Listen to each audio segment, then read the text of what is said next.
Hello everyone, how are you? I hope you're doing really well. In today's class, we're gonna see some examples on the squeeze theorem. In the last class, we studied what was that, why was that important, we have to use that. Okay, now the first point which I already mentioned in the last class was that whenever you see product of two functions, the first thing that you tend to do is to use the product rule of limits. Okay, that is limit of this multiplied by limit of this and then get to the answer. But that thing works in like some limits and it doesn't work in other limits. Like in this case, this the product rule of limits will not work. Okay, use that. So limit x approaches to 0 of this function, use the product rule. We have two functions, this one and this one. Okay, so it is limit x approaches to 0 of this function, okay, times limit x approaches to 0 of this function. Okay, now put 0 here, simply it will give me 0. Put 0 here, it will give me what? Sine pi by 0. Now pi by 0 is an undefined number. Sine of undefined is again undefined, and we are multiplying 0 with an undefined number. It will be what? 0? 0 multiplied by anything is 0. No, this is undefined again. So remember this thing, 0 multiplied by with a defined number, any real number, any complex number, it will be what? It will be 0. But 0 multiplied by any undefined number, we cannot define what that number is. It is again undefined. Okay, so that is why we can say that. Okay, so like this we are not able to evaluate the limit. So here comes the squeeze theorem. Okay, so in those cases where the product rule doesn't work, we'll go for the squeeze theorem. We'll think about the squeeze theorem, that whether this question is about the squeeze theorem or not. Okay, so in order to solve this problem based on the squeeze theorem, now you know what squeeze theorem is, you all know. Okay, so I'm gonna just give a quick review of that. If we have two functions, let us say f of x and g of x, and we have a third function, let us say capital F of x, and this function lies between these two functions, like over an interval, let us say from the values of x a to b. Okay, this inequality holds true. Then what's gonna happen, that I'm gonna take any number between these two intervals. Let us say it's c belongs to this interval, okay, a comma b, and if I'm going to evaluate the limit x approaches to c of this function f of x, it's gonna give me, let us say, p.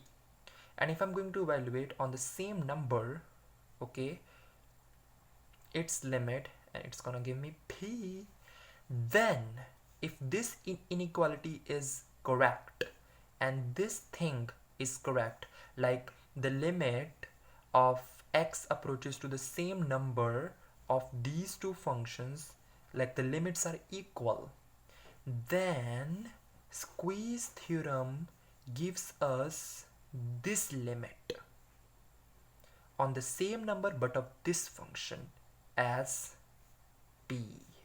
Okay, this is basically the overview of the squeeze theorem, like how to use it. Okay, now using graphical illustrations, we've already done that in the previous class, so I'm going to solve this now. So think about like how to just solve it using squeeze theorem. Okay, so first of all, what do I need in squeeze theorem? What do I need? I need an inequality. Okay, and an inequality, I need a function which lies between two other functions. Okay, so here in this, like looking at this full function, how can you form an inequality? How? Use this sine function. Okay, 0 pi by 2, pi, 3 pi by 2, and this is 2 pi. 90, 180, 270 and 360 degrees. Okay, this is in radians. You know this, you've studied in your grade 10. And this is 1 and this is -1. How sine function behaves? Like this. You know it. Okay, so like this it behaves, and it always remains between 1 and -1. So it means that here comes the inequality, that the sine of any, it can be any, because the domain of sine function is all real numbers, so it can be anything. No matter, here we have x, here we have pi over x, it will always be between -1 and 1, the sine function.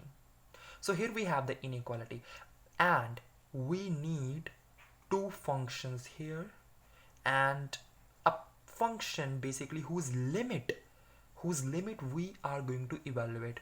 So the limit of which function we are going to evaluate, because Squeeze theorem gives us that, this function. So I'm having sine pi by x, but I'm missing this thing.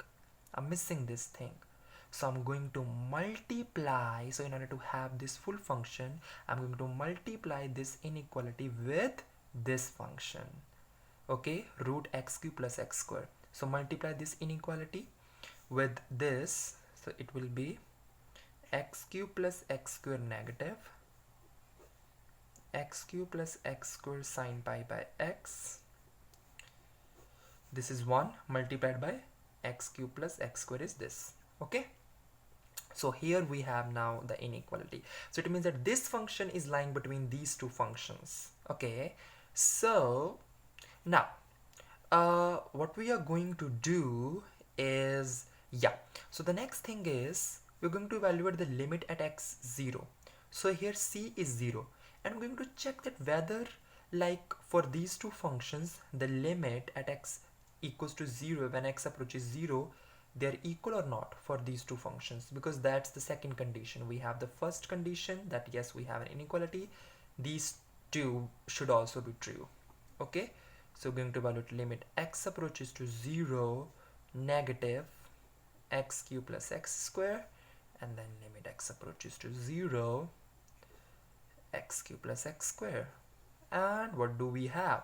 0, 0, negative root 0 is negative 0, 0 is like not negative, not positive, so it's 0. It's 0. Yeah, limits are equal. So these three are true. Then what's the conclusion? That this is our capital F of x. So limit x approaches to c. What was c? It was 0. 0. F of x, what was our f of x? This thing. X cube plus x square sine pi by x. And what should be the answer? P. What is p? 0. So it's 0. Yeah. So here we have the answer. That's it. Okay. So this is how we are going to do this. Now I'm going to give you like the graphical illustration of how this function is gonna look like. Okay. So just wait a moment. I'm gonna do it on my graphing calculator. So this will give you better understanding of the problem and you'll never forget it. Okay. So all the questions on Squeeze theorem goes like this. They go like this basically. Okay. So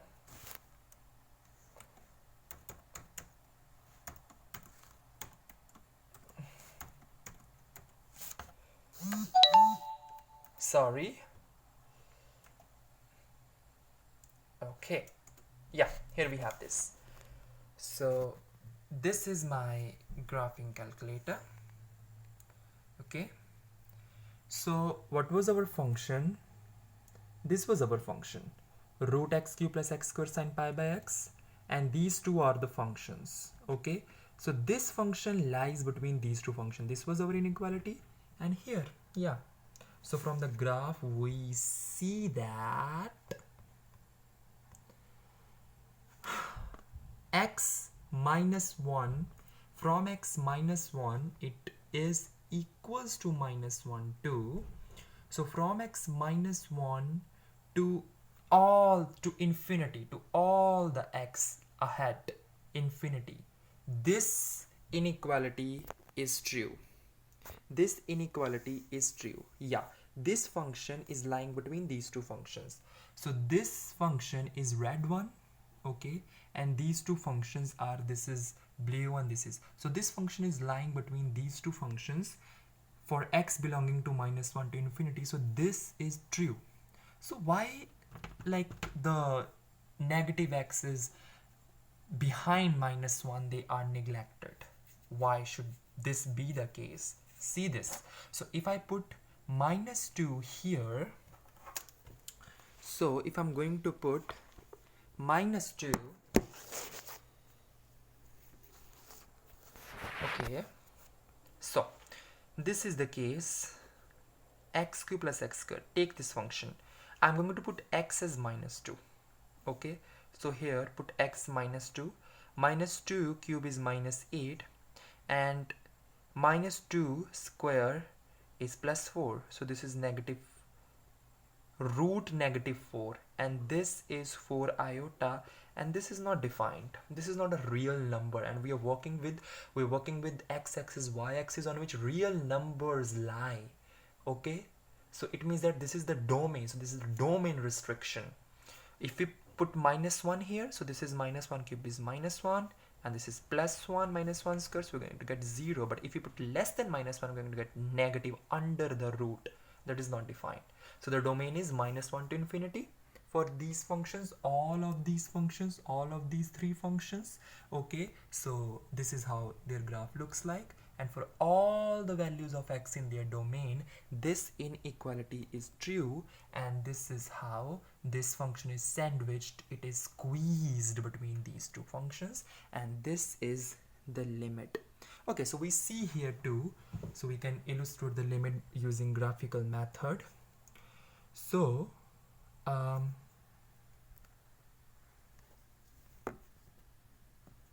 okay, so there was a problem with that.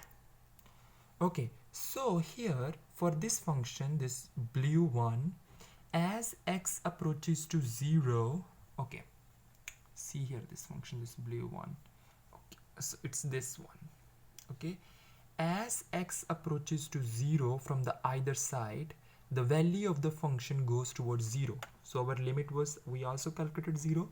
Here too, as x approaches 0, the value of the function goes towards 0. And for this function to red one, our main function, as x approaches 0, the values of the function goes towards 0. Okay, so this is how we can solve this question. So now you fully understood this question. What was this question? The graphical illustration, the algebraic manipulation. This is how you solve it. Thank you so much.